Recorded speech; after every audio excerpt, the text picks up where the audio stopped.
창세기 6장 14절에서 22절까지의 말씀을 오늘 대홍수와 방주의 메시지라는 제목으로 하나님 말씀을 함께 나누도록 하겠습니다.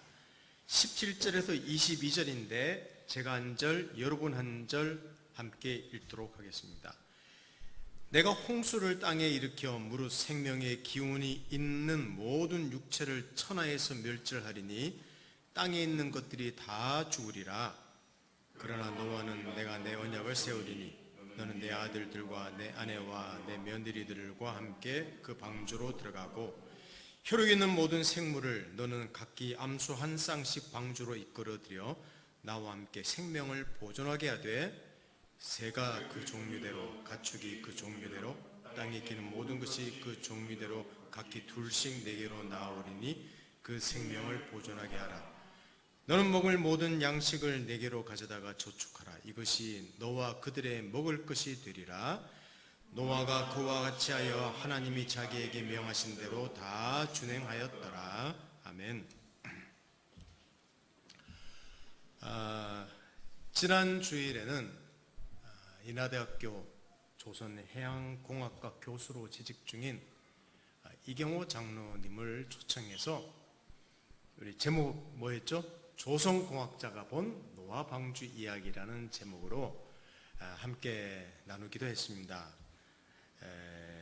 도무지 이해할 수 없는 대홍수와 노아의 방주 사건. 그러나 그 사건은 바로 하나님께서 행하신 너무나 분명한 역사적 사건임을 우리 과학적 고증을 통해서 살펴보는 기회를 가졌었죠. 그게 우리 지난주의 메시지였습니다. 사랑이 가운데? 반가웠네. 굉장히 흥미로운 이야기였습니다. 이제 오늘은 우리 다음 주부터 로마서를 다시 우리 재개할 것인데 그 전에 노아 방주에 대한 이야기를 우리 공학자가 본 방주 이야기를 역사적인 사실을 증명했다면 오늘은 또 한 목회자가 한 성도가 또 성경 자체를 보면서 있는 메시지를 함께 나누려고 합니다. 창세기 강해를 하는 것이 아니기 때문에 앞에 있는 창세기 1장부터 시작해서 5장, 6장 연결은 되지는 않는 거지만 다른 때보다 노아 시대 때 하나님이 큰 전 세계적인 대심판을 내렸다고 해서 그 시대가 다른 어떤 시대보다 더 악했다고 그렇게 볼 수는 없습니다. 사실은 어느 시대 때나 비슷합니다.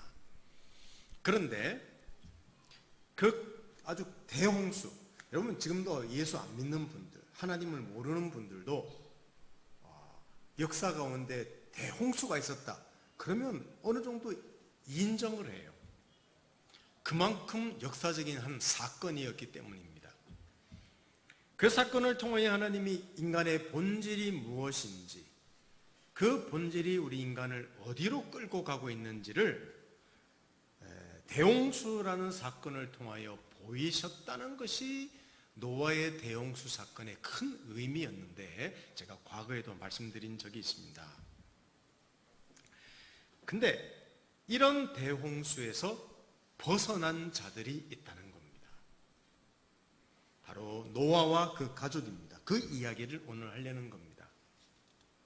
성경은 그들에 대해서 하나님 보시기에 의로우며 하나님의 은혜를 입었다고 말합니다. 그는 순종했다는 이야기만 많이 언급됩니다.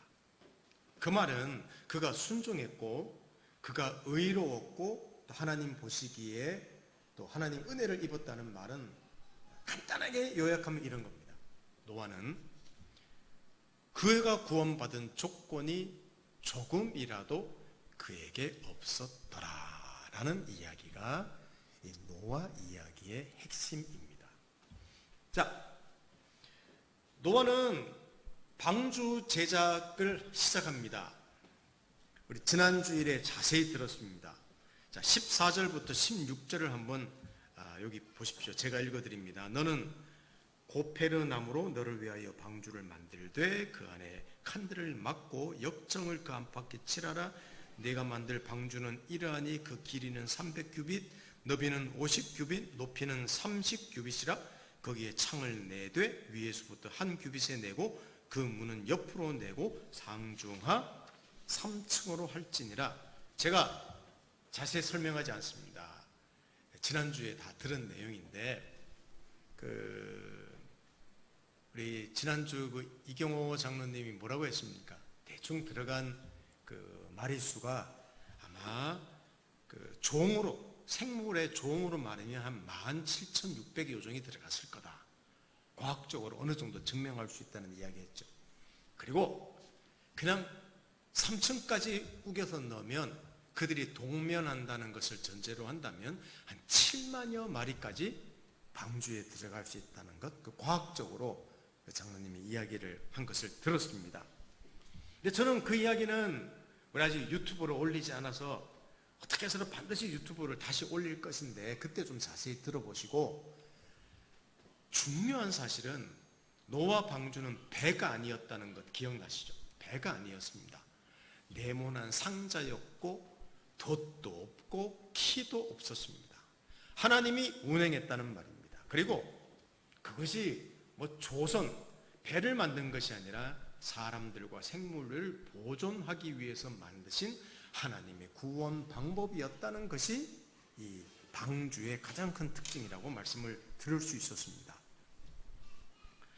근데 지난주는 과학적인 이야기를 들었지만 우리 신앙인들은 대부분 노아 방주 나오면 하나님이 행하셨고 믿음으로 행했다, 아주 쉽게 그것을 생각합니다.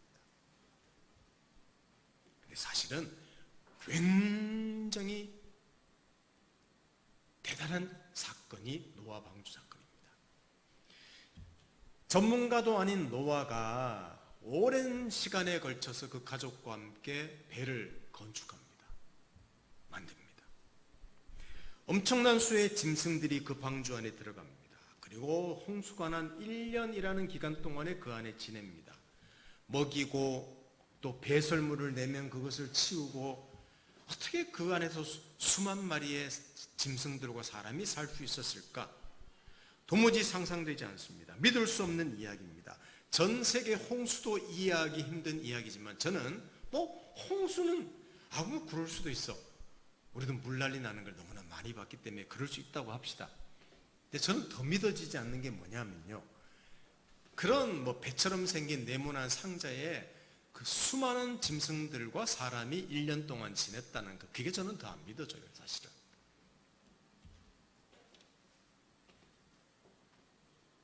그러면 이것은 무엇을 말하는가 하면 이것을 말합니다. 심판을 벗어나게 하는 방법은, 이것은 하나님의 방법이었다. 그게 성경을 보는 목사가 성경을 해석하면서 여러분에게 말씀드리고 싶은 내용입니다. 과학적으로도 가능한 사건이라고 들었습니다만은 하나님께서 기적적으로 은혜로 주신 방법이라는 말입니다. 어떤 설명으로도 부족합니다. 그것을 사실 노아 방주 이야기를 성경에 한 몇 장에 걸쳐서 아주 간략하게 기록했다는 것은 저는 놀라울 뿐입니다. 이게 하나님의 의도를 우리는 잘 이해해야 됩니다. 그렇습니다. 노아 방주 사건은 죽음에서 벗어나는 가능성은 전적으로 하나님의 은혜라고 이야기하고 있습니다. 우리의 본질이 끌고 가는 하나님의 심판, 죽음에서 벗어나는 방법이 우리의 기대와 생각과는 너무나 다르다. 황당하며 이해되지 않습니다. 여러분, 노아 방주 이야기하고 대홍수 이야기하면 너무 황당한 이야기니까 안 믿으시죠? 우리 이성적인 두뇌로는 절대 믿을 수 없는 이야기입니다. 그런데 제가 이런 말씀을 감히 드립니다.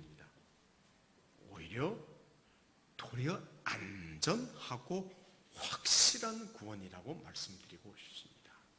왜냐하면 이것은 사람의 지혜에서 나온 구원이 아니라 하나님이 준비하시고 또 하나님의 열심으로 행하신 일이기 때문입니다. 이게 반전이고 어쩌면 역설인 것이죠. 이게 우리의 구원이란 말입니다. 사랑하는 성도 여러분, 우리는 구원의 조건, 구원의 근거를 자꾸만 우리에게서 찾으려고 합니다. 이런 말 하죠. 아유, 하나님 앞에서 염치가 있어야지. 우리 사람들 앞에서도 염치를 굉장히 따지지 않습니까? 하나님 앞에서도 염치가 있어야 된다고 생각합니다. 자, 우리 로마서 살피고 있습니다만은 로마서에도, 로마에 있는 교회에도 두 종류의 사람이 있었다고 했습니다. 하나는 율법을, 예수 믿지만 그래도 할례를 행하고 안식일을 지키고 율법을 행해야 된다고, 다른 말로 하면 오늘 말씀으로 한다면 염치가 있어야 된다고 생각하는 한 부류가 있었고, 또 한 부류는 아니야, 예수 믿는 것으로 완전해 라고 말하는 분들이 있었습니다. 이분들이 다투고 있는 내용이 이 로마서에 있는 배경이에요. 근데 염치가 있어야지 한다고 말하는 분들을 위해서 바울이 뭐라고 적었는가 하면, 자, 우리 성경을 한번 보십시오. 이렇게 적어 보냈습니다. 로마서 10장 8, 9절을 우리 함께 읽어보겠습니다. 시작.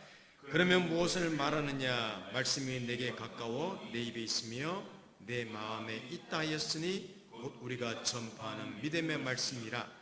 내가 만일 내 입으로 예수를 주로 시인하며 또 하나님께서 그를 죽은 자 가운데서 살리신 것을 내 마음에 믿으면 구원을 받으리라. 예, 아멘. 이렇게 말했습니다. 보십시오. 하나님 말씀이 내 입에 가까이 있다. 너한테 가까이 있다. 그래서 그것을 듣고 믿으면 구원 얻는다. 우리는 너무너무 이 말씀을 많이 들었기 때문에 너무 단순하게 그냥 듣고 믿으면 구원 얻는다 이렇게 받아들이지만, 여러분, 그 당시 있는 유대인들이나 아까 제가 말씀드린 염치 있어야 된다고 하는 사람들에게는 이 말씀은 이건 황당한 이야기였습니다. 아니, 하나님 앞에서 해도 부족하고 모자란데 뭐? 어떤 하나님이 하신 일을 믿기만 하라고? 이 말은요, 이런 말입니다. 너희가 할 수 있는 일은 아무것도 없어, 이 말입니다. 그 말을 한 거예요. 바울은 염치가 있어야 된다고 말하는 분들을 위해서 한 말씀입니다. 여러분, 기독교만큼 염치 없는, 날로 먹는 종교는 없는 것 같습니다. 다른 어떤 종교에 비해서 기독교는 날로 먹는 것 같아요. 이건 교회 다니는 사람들 욕하죠. 아니, 지들은 믿으면 구원 얻는다 그러고 우리가 똑같이 행하고 다 별반 다를 법 없는데 지들은 구원 받는다고 그래. 여러분, 우리가 뭐 특별한 게 있어서 구원 받습니까? 하나님 은혜로 구원 얻는다는 사실을 알기 때문에, 우리한테 근거가 없다는 걸 알기 때문에 그 말을 감히 하는 것이지, 뭘 잘난 척 하겠습니까? 그리스도인이. 날로 먹는 것 맞습니다.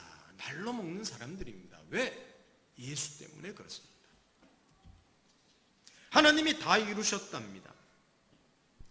노아 방주 사건, 그 황당한 사건보다 더 믿을 수 없는 사건이 무엇인가 하면 하나님 아들이 사람으로 이 세상에 오신 사건이 더 황당한 사건입니다.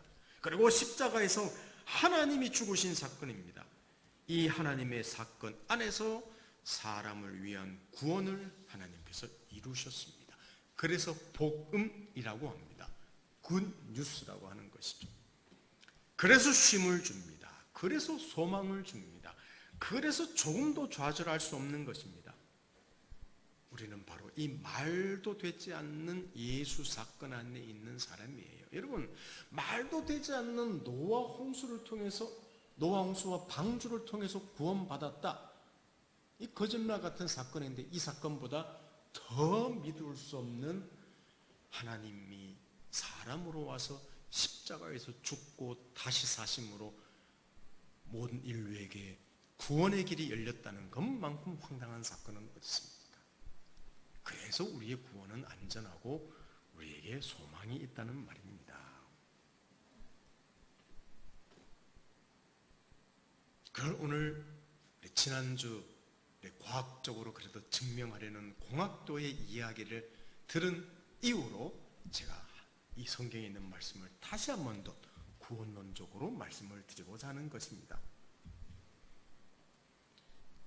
그러면 1년 11일 정도의 기간 동안에 있으면서 도대체 그 방주에서 나오는데 이 대홍수에서 노아의 역할은 무엇이었는지 그것을 한 가지만 더 오늘 말씀을 통해서 전해드리고자 합니다. 노아의 역할은 무엇이었을까? 하나님이 대홍수로 세상을 심판하실 것이라는 사실을 그는 받아들였습니다. 그리고 너무 단순하게 방주를 지었더라.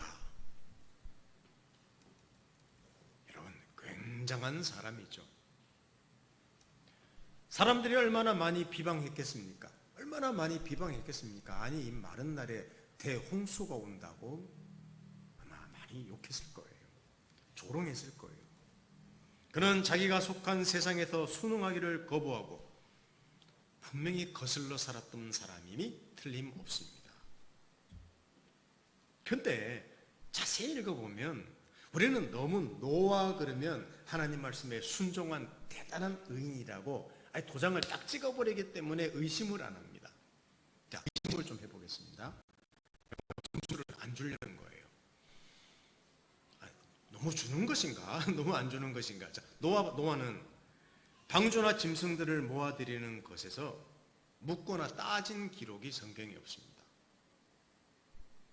좀 봐볼까요? 좀 미련한 사람일까요? 아니, 하나님, 나는 방주를 돛담배도 지어본 적이 없는데 어떻게 아무리 이렇게 지으라고 했는데 나무는 어디서 구해오며 역청은 어디서 구해오며 이것을 어떻게 지으며 제가 어떻게 다 알겠습니까? 그리고 방주 안에서 비가 온다 그러면 하나님, 우리가 그 안에서 어떻게 그 많은 짐승들과 함께 살 수 있습니까? 똥은 어떻게 치웁니까? 어떻게 먹습니까? 숨은 어떻게 쉽니까? 생각해 보십시오. 여러분, 따지고 들려면 할 말이 무궁무진하게 많습니다. 그런데 성경은 그런 기록을 하나도 하고 있지 않습니다. 했는지 안 했는지는 저도 몰라요. 그러나 성경이 기록하고 있지 않습니다. 그리고 히브리서는 이렇게 단순히 기록합니다. 자, 히브리서 11장 7절을 읽겠습니다. 시작. 믿음으로 노아는 아직 보이지 않는 일에 경고하심을 받아 경외함으로 방주를 준비하여 그 집을 구원하였으니 이로 말미암아 세상을 정죄하고 믿음을 따르는 의의 상속자가 되었느니라. 너무 단순하죠. 히브리서 내용은 방주를 하나님을 경외함으로 방주를 준비하여 그 집을 구원했다, 세상을 구원했다, 이렇게 단순하게만 기록하고 있습니다. 여러분, 노아 이후의 시대에 아브라함 사람이 태어납니다. 근데 아브라함 시대 때도 하나님이 불로 소돔과 고모라를 불로 심판할 때 하나님이 심판한다 그럴 때 하나님 웬 말입니까? 거기 의인도 있는데 절대 의인 50명만 있으면 20명만 있으면 10명만 있으면 이렇게 여러분 중보기도 한 사람이 아브라함이었는데 여러분 노아는 그런 이야기가 1절 없습니다. 아니 하나님 세상을 물로 심판하신다니요. 분명히 의인들도 있을 것인데 그러면 저희 가족들 외에는 다 죽인단 말입니까? 따진 기록이 없어요. 저항하지도 않았습니다. 어쩌면 상당히 이기적이고 감정도 없는 사람처럼 보이는 것이 노아로 기록되어 있습니다. 좀비 로봇 같아요. 방주를 지어라. 네. 올라타라. 네. 짐승들을 불러드립니다. 어서 와라, 들어가라. 여러분, 기계 같아요.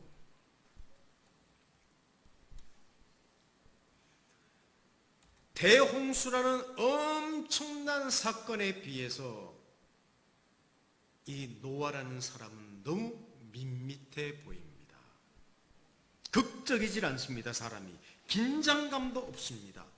이 하나님의 대홍수라는 배경과 그 다음에 이 노아라는 이 인물이 너무 대조적으로 보이는 것이 이 내용입니다.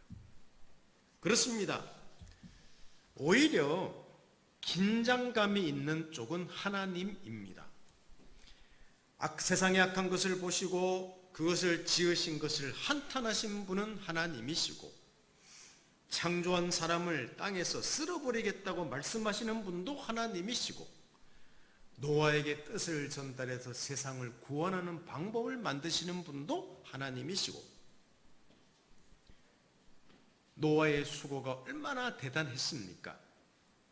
그런데 어떤 기록과 감정도 남기지 않고 노아를 단역 배우로만 등장시키고, 제가 말씀드립니다만 노아의 수고와 헌신이 대수롭지 않았다는 말이 절대 아닙니다. 성경이 전하는 메시지라는 말입니다.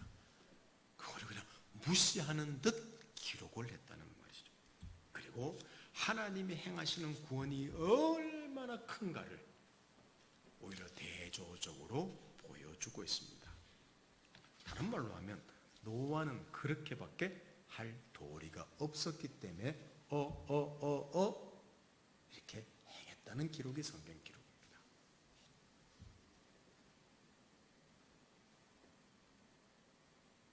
여러분, 인간의 본질이 도대체 어디로 인간을 끌고 가는가를 대홍수가 보여주었다면, 하나님이 반복해서 성경에서 나타내시는 것은 그런 인간의 운명, 아주 절대절명의 운명을 넘어설 수 있는 길이 있다는 것을 이 방주 사건을 통하여 하나님이 또 보여주셨다는 사실입니다.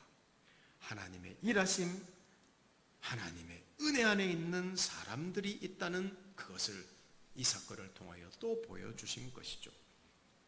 그러니까 결론적으로 말씀드립니다. 노아 방주를 통하여 노아의 순종을 드러내시기보다는 하나님께서는 하나님의 일하심, 그의 고집을, 은혜를 마음껏 너무너무 놀라운 방법으로 드러내신 사건이 방주 사건이었다는 것입니다. 사랑하는 성도 여러분, 우리는 성경을 읽으면서 성경이 말하는 가장 중요한 메시지를 듣지 않고 너무 격가지를 많이 쳐요. 제가 예전에도 이 말씀 드린 적이 있는데 복습하는 의미에서 한 번 더 말씀드리죠. 저는 과거에 진짜입니다. 이거 진짜 이렇게 설교하는 분들이 지금도 있습니다. 이 노아 홍수 이야기하다가 이런 설교를 하는 분이 있습니다. 홍수가 그쳤습니다. 그래서 노아가 홍수가 그쳤나 해서 새를 내보내는데 까마귀를 내보냈답니다. 그때 까마귀가 돌아오지 않았대요. 이유가 뭔 줄 아시죠? 시체가 떠다니기 때문에 그 죽은 고기를 먹는다고 까마귀가 오지 않았습니다. 그래서 비둘기를 다시 내보냈습니다. 그랬더니 비둘기가 다시 돌아왔습니다. 비둘기는 썩은 고기를 먹지 않습니다. 자, 비둘기가 돌아왔다는 말은 앉을 때가 아직은 없다는 말이에요. 그게 돌아왔습니다. 비둘기를 다시 내보냈습니다. 올리브 잎을 물고 옵니다. 나무가 보이기 시작했다는 것이죠. 많이 물이 줄었다는 것이죠.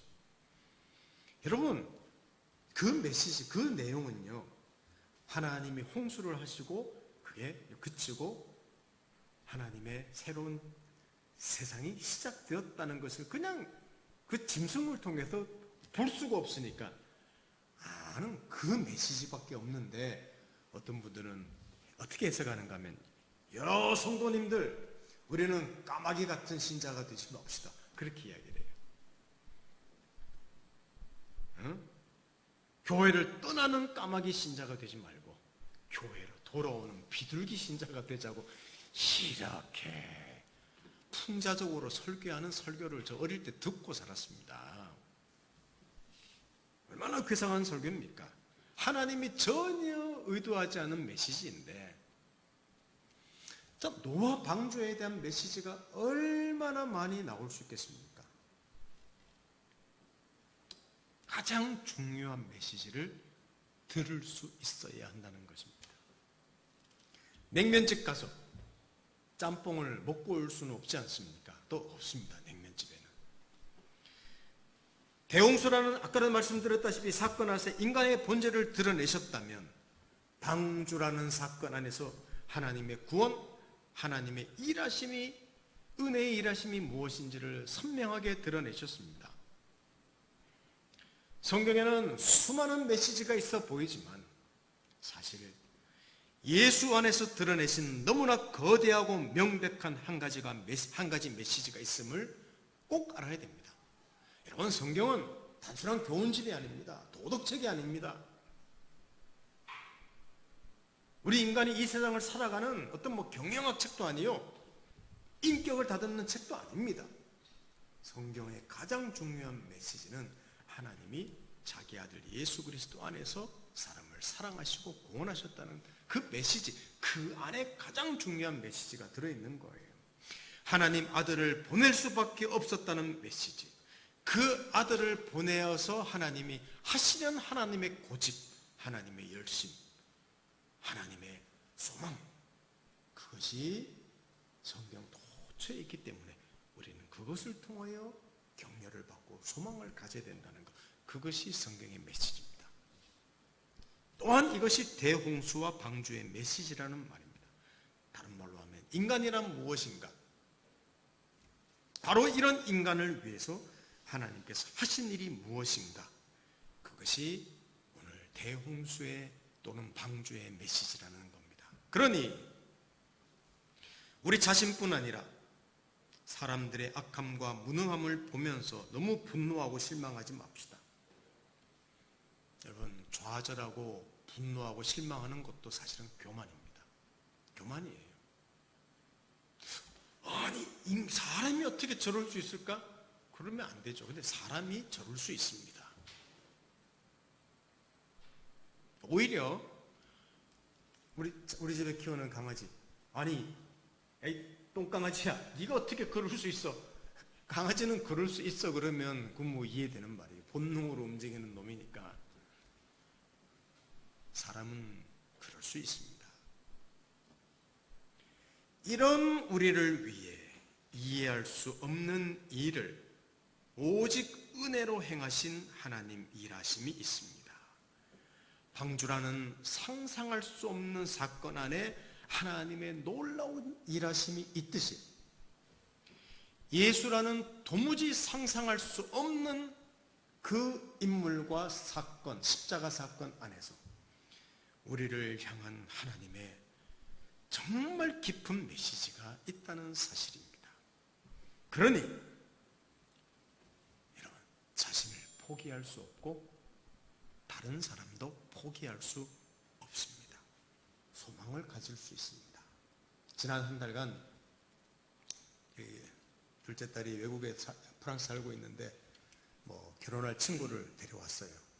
데려와서 한 달 동안 집에 있겠다는 거예요, 같이.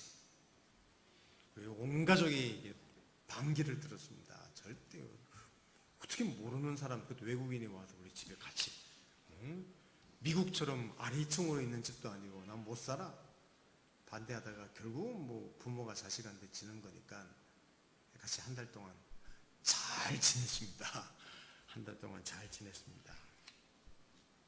한 달 전까지만 해도 도무지 이해되지 않았고, 아니 이해하려고도 저는 하지 않았습니다. 화도 많이 났습니다. 어떻게 그럴 수 있냐고. 자식한테도 막 화를 많이 냈죠. 제가 사실 누구를 판단하거나 비판할 수 있겠습니까? 아무리 자식이지만.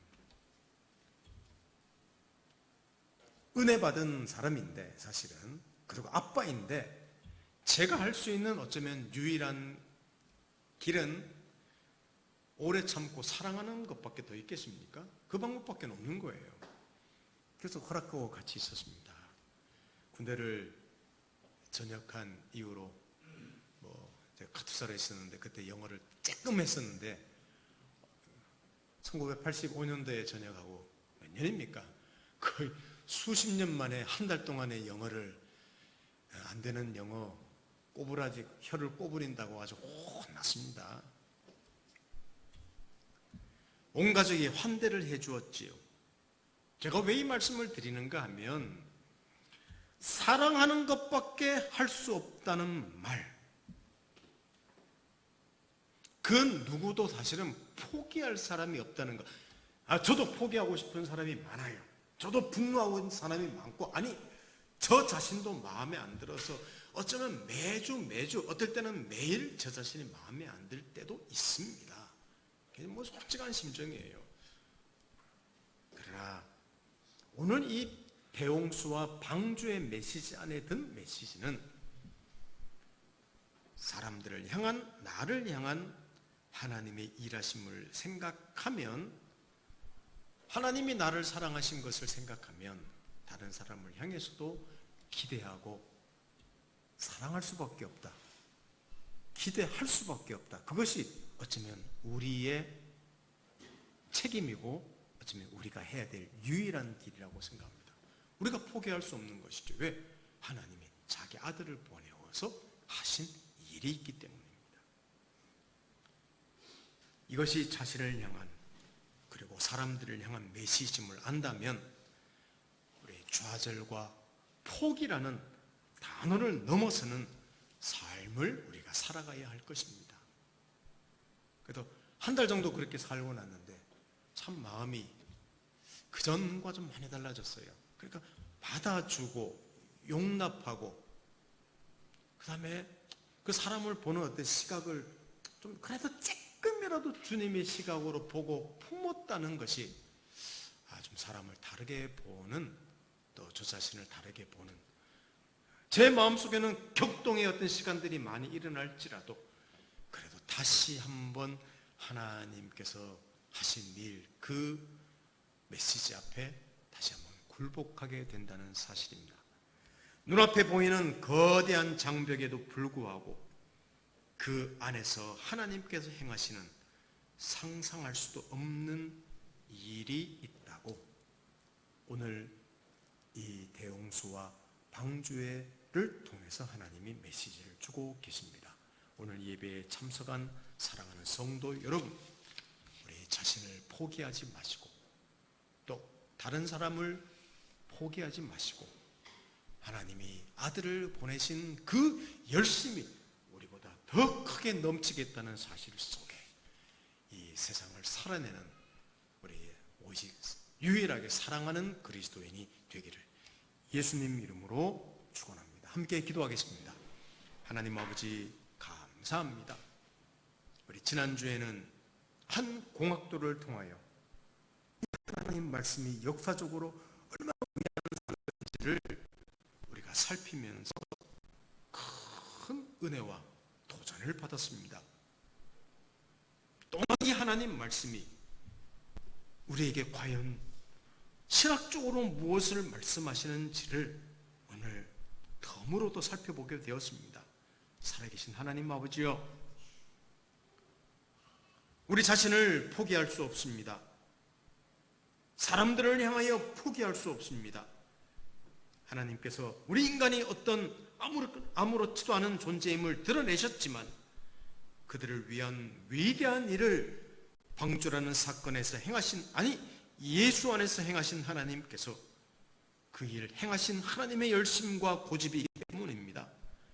바로 이 사실 속에 매일매일 불가능과 좌절과 낙심을 넘어서는 그런 우리 인생이 되도록 축복해 주십시오. 예수님의 이름으로 기도드립니다. 아멘.